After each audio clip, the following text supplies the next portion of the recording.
If you need any Ultimate Team coins, head over to footcoinking.com. There's a link in the description, and if you use my discount code CHES, C-H-E-S, as you can see on screen, you'll actually now get a 10% discount for the rest of FIFA 14.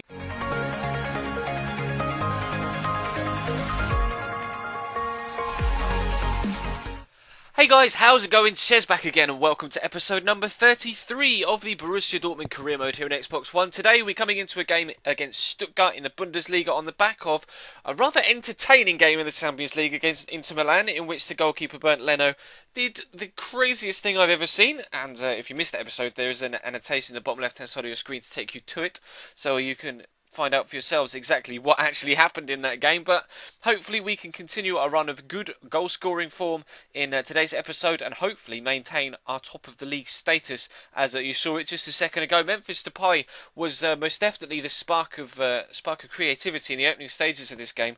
As you can see, they're drawing a good save out of the goalkeeper, and again involved in this move that saw Alessio Cerci come down the right hand side into Henrik Mkhitaryan, and he's going to stand the ball up. Heung-min Son doesn't quite get on it, but Joic is going to find Depay. He does put that into the back of the net, but he's just offside from the header from Joic, as you can see, just a yard or so, not quite getting back in line as quickly as he perhaps could have, and unfortunately he was the wrong side of the defensive line. But Ginter is going to find his debut goal for the club from the corner just 15 minutes into the game. We've scored quite a few goals from headers from corners so far this season, more often than not coming from Mats Hummels or Nevan Subotic's head. But this time Ginter, the youngster that we've brought in this season, gets us a good 1-0 lead. And Depay almost manages to make it 2 there. Can't quite pounce on the rebound as quickly as the defender is able to outmuscle him and get to it, so we stay at 1-0. But into the second half we go. As you can see, it's been pretty one-sided so far. A lot of highlights in our favour. Not really anything that Stuttgart have created so far. And Alessio Cerci puts a brilliant ball over to Henrik Mkhitaryan, who hits the bar. Again, coming very, very close to making it 2-0, but we stay at 1, and the game is still in the balance. As you can see, Stuttgart now finally starting to come forward. Moritz Leitner, who's still on loan from us at Stuttgart, plays through the man who, unfortunately for us, puts it into the side netting only. And our 1-goal lead remains intact. We're actually going to come straight back up the other end just a couple of minutes later and create something quite nice. Eric Durm and Heung-min Son linking up nicely there. It's a real nice move, this, actually. Then Mkhitaryan plays the ball over the top. Not the best of passes, but fortunately the defender misplaces his touch, and Church is able to make him pay. Alessio is the man right now. He's scoring so many goals now. We've started playing him through the middle, and I bought Son to play as a striker, and I've found that he's been more effective out wide, and I've been putting Alessio Cerci, who I had been playing out wide, in the middle, and he's become even more effective as well. So it's kind of worked well for the team, even though it's not necessarily the way that I intended it to work. But we are clearly scoring goals, and those two players are having, big influences on the game. So Depay unfortunately made an exit there, bringing on Kevin Grosskreutz, and he's going to be involved in the move pretty much straight away after coming off the bench. Nurish Sahin on the ball, trying to work something down the right hand side. A lovely ball over the top to Heung-min Son, brings it down on his chest. Great strength, and then on his left foot, an emphatic finish into the top left hand corner. We have ourselves a 3-0 lead now, and finally our chance creation turns into goals scored as well.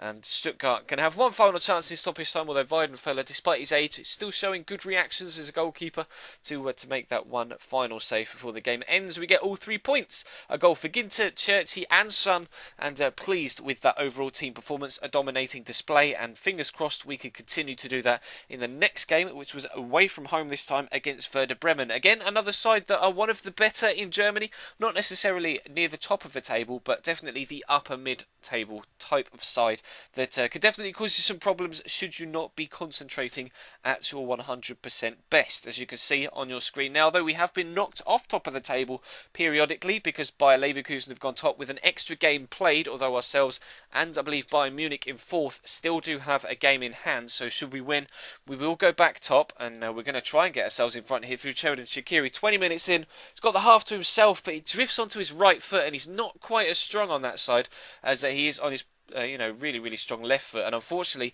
he put it high and wide, and I was really disappointed with that because Xherdan Shaqiri has been fantastic for us so far. One player that was fantastic last season was Adrian Ramos. Not necessarily had the same sort of impact this year, but he does play the ball into Marco Reus, although unfortunately the goalkeeper does get down well to make a decent save. Reus is going to dust himself off. bring the corner in himself. Eventually it's going to drop on the edge of the box to Alessio Church. He scored a few goals already, but unfortunately this time it's a tame shot straight at the goalkeeper. And the first half was a little bit of a slow burner. As you can see, we're already at half time, but Churchy putting in the effort to win the ball back, but then it gets caught in possession himself, and Werder Bremen are going to create something coming down the left hand side, but it's not really the best of crosses or shots. It was player got caught in two minds as to whether to cross it or shoot, and in the end it was a really weak effort. But as you can see, Shaqiri putting in the work here, does manage to win the ball back, finds Marco Reus with a nice ball, and again the goalkeeper gets down well to deny the German. Really disappointing for Marco Reus not to get on the score sheet already in this game, and he's going to have to try even more, or try even harder if he does want to get in front. But Bernd Leno's making a couple of good saves here, good double save in fact, the second reaction save, just as good as the first, down to his right hand side to keep Werder Bremen out. They do have a corner though, and the threat is not gone just yet. Braniak, the Polish centre mid, is going to whip it in.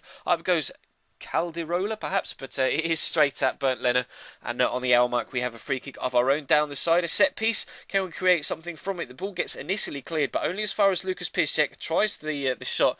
Doesn't fall too well for Shaqiri. He does hit it first time, but again, not the best of connections, and it's a tame effort that the goalkeeper is easily able to gobble up. But Peterson gets caught on possession here by Socrates, the centre-back, pushing all the way into an advanced midfield position, slots through Marco Reus, and then it's clearly just a matter of finding the spot, deciding whereabouts he wants to put the ball into the back of the net, and does so with a fantastic finish. Eventually Marco Reus has the goal that he wants in this game, and that gives us the 1-0 lead that we did pretty much deserve. Perhaps we weren't quite as dominant as we were in the Stuttgart game, but we were creating chances, having good shots on goal, and Adrian Ramos is going to cut inside here. Like we said, not been too good when it comes to goal scoring this year as he was last year, but he does make the difference here. Cutting inside, 2 goals in quick succession give us a 2-0 lead, and again, as we head in towards the 90th minute, the opposition is actually going to have a chance. Just like they did in the last one, Stuttgart weren't able to get a goal back. Can Werder Bremen do so? We'll find out in just a second. Pettersson skips past the challenge of Gundogan, skips past the second challenge from Hummels. Hummels gets tackled, and then he puts the ball into the back of the net. They are able to get a challenge. They are able to get a goal back, but it's only in stoppage time, and it's not enough to alter the final result of the game. And we take a 2-1 win. So quite pleasingly, 2 victories from the 2 games today, and we'll have a squad report here, followed by a quick look at the goal scorers and assist charts for the season so far, and then of course the league table. As always with the squad report, if you want to pause it at any point to have a quick look at any particular player's stats in more detail, then feel free to do so. Not too many advances on a specific individual stat base for many of the players, although weirdly Lucas Piszczek started to lose some stats, which is quite concerning considering he's only 29 years old and is still playing quite a lot of first team football. Xherdan Shaqiri, an extremely good player, hopefully got a lot of growth left in him. Reus starting to grow a little bit more, but I would like to see Marco Reus hit 90 before the end of this second season, if he possibly can, although we're going to have our work out to do that. Raheem Sterling still progressing superbly well, as you can see, now 84 rated overall. He's gone up 5 since we bought him in January of the first season. Really impressed with Raheem Sterling. And Phil Jones now 83 rated as well, as you can see, progressing on an individual stat basis just a little bit. Kevin Grosskreutz coming along nicely as well. Some of the youngsters are really starting to step up their work rates and their particular stat advancement, and hopefully we can have an entirely 81/82 plus first team and bench by the end of this second season. As you can see, Milos Jojic is progressing nicely as well. A bit of a rotation player, but someone that definitely does have the ability to grow to a decent player. And Marcus Ginter, not been at the club long, but still progressing nicely. And as you can see, a couple of the other players are doing well as well. But Leno now up to 82. Omar Toprak has actually put in a transfer request because he's not getting as much first team football as I promised him. It was my fault for giving him the wrong thing, the wrong squad role on his contract, and I haven't been able to fulfil that, which is frustrating on my part. But it is my fault. So maybe I'll try and give Toprak a little bit more first team football, and we'll see if that can change his mind, or maybe he'll definitely want to go. But we've got Ginter in now as well, so we do have cover for him should he want to go, or should he actually go in the January transfer window when we get there. Marco Reus is our highest goal scorer, as you could see a minute ago, not in the Premier League, in the Bundesliga with 6 goals, and Alessio Churchy is the man right now. 2 goals, or 2 assists rather in the Bundesliga so far, but he's definitely scoring goals for us, and fingers crossed he can continue to do so in the foreseeable future. As you can see, we are top of the table. We regained that top spot. Bayern Munich still, though, winning well and only a points behind us, and with 3 points clear of Bayer Leverkusen and Hannover 96, a team that we played in the last episode and drew against. In fact, we drew against Bayer Leverkusen and Hannover, I believe, in Friday's episode. But anyway, that's going to bring this one to a close, guys. Thank you very much for watching. Feel free to leave the video a like if you enjoyed. If we could hit 200 again, that'd be absolutely superb. Check the channel page for anything you may have missed over the past few days, that being my player, Luis Suarez's Road to Redemption, or of course any more of this series.